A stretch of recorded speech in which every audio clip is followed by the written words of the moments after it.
Bonjour à tous, grand coucou. Bonjour, voilà. Nous allons raconter Bienvenue à l'école de la peur. Et c'est une bande dessinée.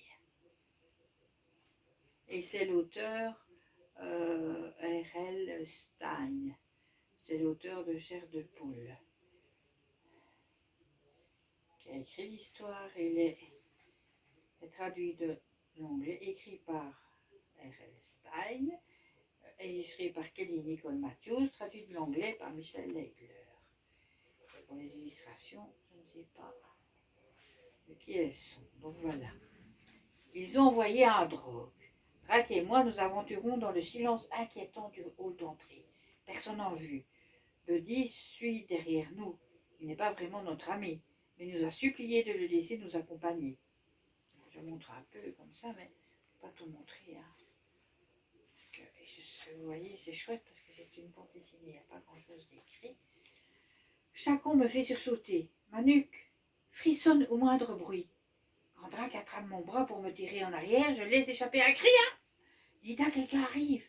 Je m'immobilise et j'ouvre grand mes oreilles. Des bruits de pas approchent, quelqu'un sifflote. Buddy déglutit bruyamment et se cache dans un casier ouvert. Où as-tu appris à siffler comme ça, Marty? J'ai appris tout seul. Tu devrais te présenter à l'émission L'Amérique a du talent. Tu aurais tes chances. Na! Quand je sifflais devant des gens, il n'y a plus rien qui sort. Elle passe sans nous voir, je réalise alors que j'ai bloqué ma respiration. Ouf, c'était moins une.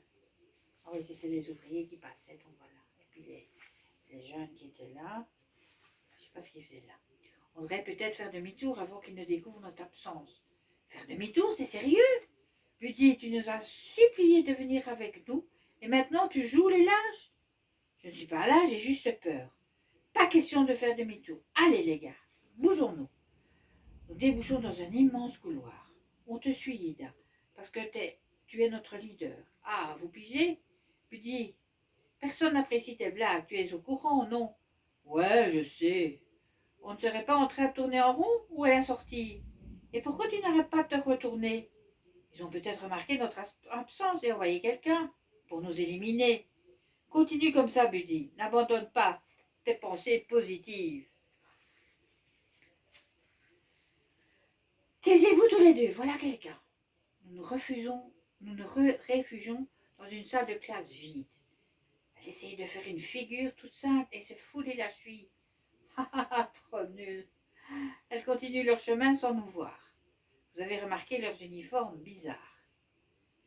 C'est nous qui avons l'air bizarres. Tout le monde peut voir qu'on n'est pas d'ici. Le cri de Buddy m'a fait sursauter. Je le savais en effet. Oh, son envoyé à drogue. Voilà, ça je vais montrer quand même. Oh, ça fait peur, ça. Oh, c'est au hier, ça, non? Ouais. Il ne faut pas faire de bruit. Chapitre 2, sauvé par le gang. Le drogue fonce vers nous d'un pas mécanique. Ses yeux balayent l'espace de droite à gauche. Il est programmé pour le combat et doté des instincts meurtriers d'un être humain. Impossible de se mesurer à lui. Impossible de lui échapper. Levez les mains, il faut se rendre. Jamais de la vie, je ne ferai pas demi-tour. Le drogue se rapproche de nous en grognant, puis il baisse la tête et passe en mode attaque. Son œil gauche est une caméra. On nous regarde. J'abandonne, je me rends. Ne tirez pas, s'il vous plaît. Puis une sonnerie brise le silence. Un bourdonnement assourdissant qui retentit dans le long hall et résonne entre les murs. Ouah, bzzz, et il est parti. Soudain, les portes s'ouvrent. Les élèves envahissent le hall. On entend des rires et des éclats de voix. Ouf. Il a disparu. Ça me fait penser comme à mon film. Oh, pardon, vous m'avez peur. Vite, fonçons. Fondons-nous dans la foule. On échapperait peut-être aux drogues. C'est trop tard. Je me rends. Drake pousse brutalement Buddy dans la foule. Je me fais aussi petite que possible. En courbant le dos et en rentrant la tête discrètement, nous suivons la ruée des élèves. Je ne vois plus le drogue. A-t-il été balayé par la foule? Ou a-t-il encore ses yeux laser rivés sur nous? Les élèves se présentent tous vers l'auditorium. Oui, se pressent tous vers l'auditorium. Drake, Buddy et moi arrivons à la porte quand on nous repère. Hé, arrêtez! Pourquoi vous êtes habillés comme ça? Nous sommes un groupe. Vous allez jouer au rassemblement? C'est donc là qu'ils vont. Toute l'école se rassemble. Quand ils seront tous à l'intérieur, nous pourrons nous échapper. Vous portez toujours des shorts dans votre groupe? Oui, c'est notre nom, les shorts. Et c'est qui en fait?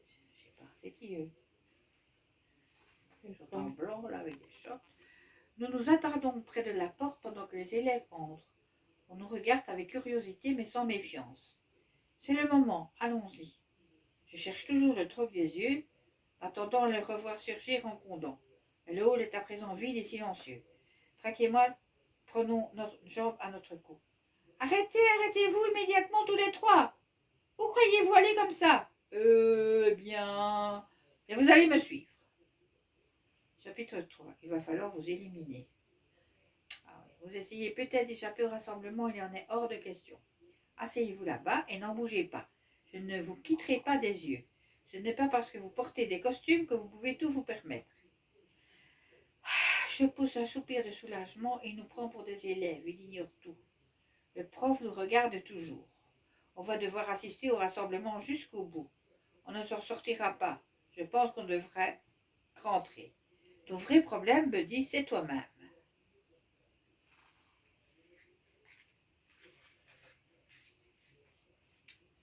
Un piège s'est refermé sur nous, mais nous sommes sains et saufs pour l'instant. Le silence se fait dans l'auditorium. Sur scène, un homme avance jusqu'au pupitre. Je suis pratiquement sûre que la plupart d'entre vous me connaissent. Je m'appelle Georges Pescar. Je suis votre principal et le fondateur de cette école. J'ai créé l'école de la peur pour que personne n'ait plus peur d'aller à l'école. Ah, c'est une petite blague de mon cru. Il est sérieux ce mec, regardez-le bien. Vous ne trouvez pas qu'il ressemble un peu au directeur? Je n'arrive pas à voir son visage. C'est trop flippant. Même le directeur ne peut pas être à deux endroits en même temps. Si? Ce n'est pas seulement mon école, c'est aussi la vôtre. C'est pourquoi ma porte vous est toujours ouverte. C'est tellement nul. Qu'est-ce qui nous retient ici? Oh. Le prof regarde toujours dans notre direction. Nous sommes une famille, nous devions être prudents et nous protéger les uns les autres. Nous devons surveiller les envahisseurs et assurer la sécurité du bâtiment. Tout envahisseur doit être découvert et arrêté. Ah, les envahisseurs? Mais de quoi ils parlent? C'est nous les envahisseurs? Le trog qui nous attendait. Ignoble créature envoie un rayon paralysant de son œil gauche. Je me jette au sol et le rayon fuse au-dessus de ma tête. En rugissant, je ressens la chaleur. Le drogue se prépare à tirer de nouveau. Allongé par terre et sans défense, je suis une cible facile. Non! Drake, attrape les cornes de la créature et tente de lui arracher la tête. Le drogue se cabre et rue pour se débarrasser de son cavalier. Je sais que Drake essaye de lui briser les circuits au niveau de la nuque. Son corps s'effondrerait aussitôt. Ah, je manque de force. Tiens bon, Drake. Je saisis le trophée le plus gros et le plus lourd. Une étagère à trophée. De l'étagère à trophée. Le drogue se presse sur ses pattes arrière et j'écrase le trophée sur le tableau de commande situé dans son ventre. Drake dégringole tandis que le drogue s'écrase par terre inanimé. Waouh, ça va? Ouais, je crois, rude chevauchée. Buddy est resté caché derrière une porte durant tout ce temps. Il réapparaît pour nous féliciter. Joli travail, les amis, vous l'avez arrêté net. Merci de ton aide, à Buddy. Eh, c'est normal. Drake se fiche de toi, tu t'es planqué derrière une porte. Prêt à intervenir si vous avez réellement besoin de moi. Un tonnerre d'applaudissements nous parvient de l'auditorium. Ce n'est pas le moment de nous disputer. Le rassemblement touche à sa fin. Nous tirons le troc jusque dans une salle vide. Il respire encore. Restons prudents. Nous avons détruit ses commandes mécaniques, mais sa part animale est toujours en vie. Je retiens mon souffle en entendant la créature gémir. Il faut sortir d'ici, mais par où? Je suis perdu. Pas d'inquiétude. Que veux-tu dire? Je veux dire que tu ne dois pas t'en faire. À ma grande surprise, Buddy se penche et arrache un œil du drogue. Hé! Le rayon paralysant, qu'est-ce que tu fais, Buddy? Je suis désolée, je ne suis pas votre amie. Pose ça, on n'a pas de temps à perdre, il faut partir. Ne bouge pas, tu n'iras nulle part, Lida. Il est méchant, lui. Je suis capitaine dans la garde collégienne, je dois vous ramener tous les deux. Je plonge sur lui et tends la main vers l'œil paralysant. Trop tard.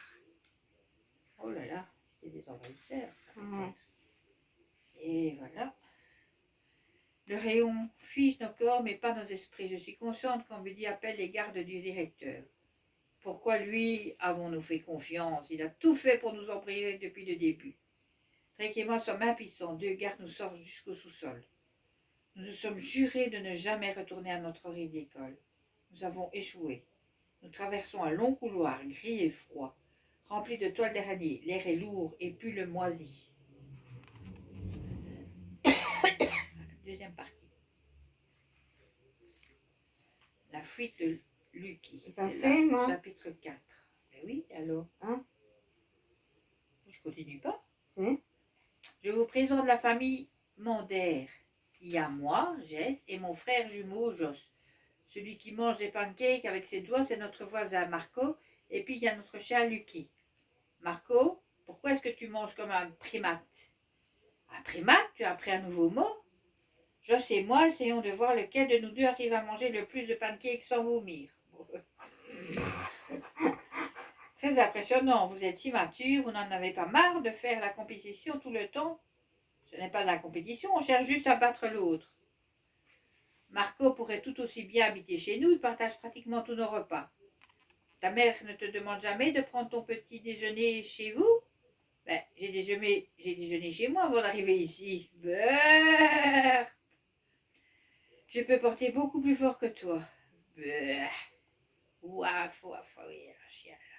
Vous voyez, tout est prétexte à compétition, c'est dégoûtant. J'essaye de changer de sujet. Sinon, c'est quand les sélections de foot?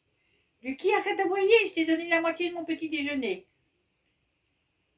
Demain, après les cours, Faris, l'entraîneur dit qu'il n'y a aucun seul poste de livre. Encore une occasion de faire la compétition. Non, pas vraiment. Le coach va me prendre et Marco sera affecté dans l'équipe féminine. Marco va adorer ça, car là joue avec les filles. Les garçons écarquillent les yeux quand je prononce le nom de Carla Strozek. Ils craquent tous les deux pour elle. En fait, c'est un nouveau truc, ça. C'est une deuxième histoire. Je n'arrive pas à croire que Carla a laissé tomber l'atelier de robotique. Son robot de combat était incroyable. Bien sûr, je l'avais aidé à le construire. Elle a quitté la robotique pour essayer les cruises. Elle veut devenir actrice comme moi.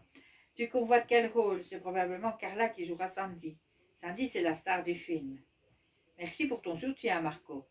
Bah, je disais ça comme ça. Hé, où est Lucky? Il était juste là qui m'a dit des pancakes.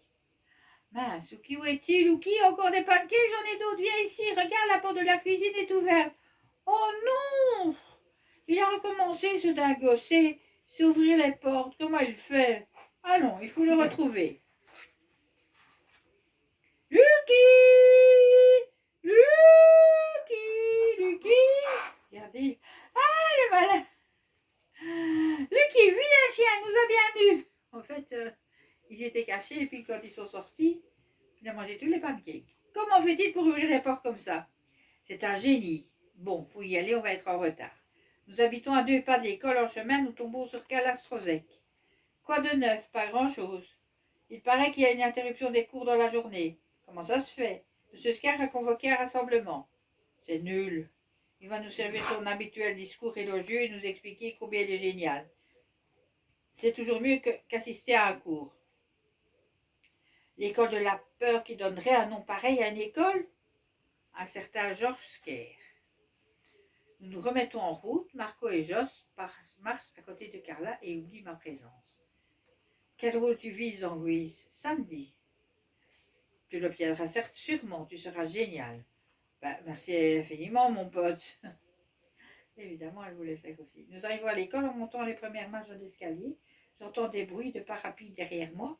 Quelqu'un me suit, je me retourne. Lucky, tu es encore sorti. Vilain chien, tu ne peux pas venir à l'école. Joss a déjà disparu à l'intérieur du bâtiment et je ramenais Lucky à la maison. Allez, viens, finis les fugues, tu m'entends? Chapitre 5. Une étrange découverte. Plus tard, je m'en vais voir M. Delay, le responsable du club de théâtre. Je voudrais savoir quand les auditions de Grace auront lieu. Les couloirs sont déserts. Puis, j'entends ses voix. Je me retourne. Pas question de faire demi-tour. Il y a trois élèves portant des tenues bizarres. Je ne les connais pas. Pourquoi ont-ils l'air d'avoir peur? Ah ben oui, voilà, c'est ça, c'est vu d'un autre angle. Je continue vers le club de théâtre. Quand je regarde derrière moi, les enfants ont disparu. Étrange. Ah oui, d'accord, j'ai compris. J'ouvre la porte et la porte du club est fermée. Madame Dallet n'est peut-être pas là. Oh, pardon, je croyais que... Elle remonte sa capuche. Madame Dallet? Désolée, je t'ai fait peur, je ne sais pas quoi penser. Je viens de recevoir un tas de nouveaux costumes. Que dis-tu de celui-ci? Nous allons peut-être jouer le magicien d'Oz au printemps prochain. Le comportement de Madame Dallet est inhabituel. Elle semble tendue, parler trop vite. Je sais repérer ce genre de choses chez les gens. Pourquoi ment-elle à propos du costume? Je ne vois aucun nouveau costume dans la pièce et celui qu'elle porte lui va parfaitement. C'est un costume pour la sorcière du magicien d'Oz. Oui, bien sûr. Je voulais juste connaître la date des auditions pour Louise. Je voudrais postuler pour le rôle de Sandy. Formidable. Les auditions auront lieu mardi après les cours. Alors, à mardi, à mardi. La sonnerie retentit, les élèves sortent des bas des salles de classe et se dirigent vers l'auditorium pour le rassemblement. Monsieur, bon, je sais pas, on a peut-être filmé beaucoup, non? Monsieur Score prononce son discours habituel. Allez, on va appuyer sur pause, sur stop, parce que... Oh, j'ai chaud. La fuite. Ben oui. Oh là. Mais il reste combien? Oh là. Ah, si. À 6? Un quart d'heure déjà? Oui. Ah ben appuie sur stop alors.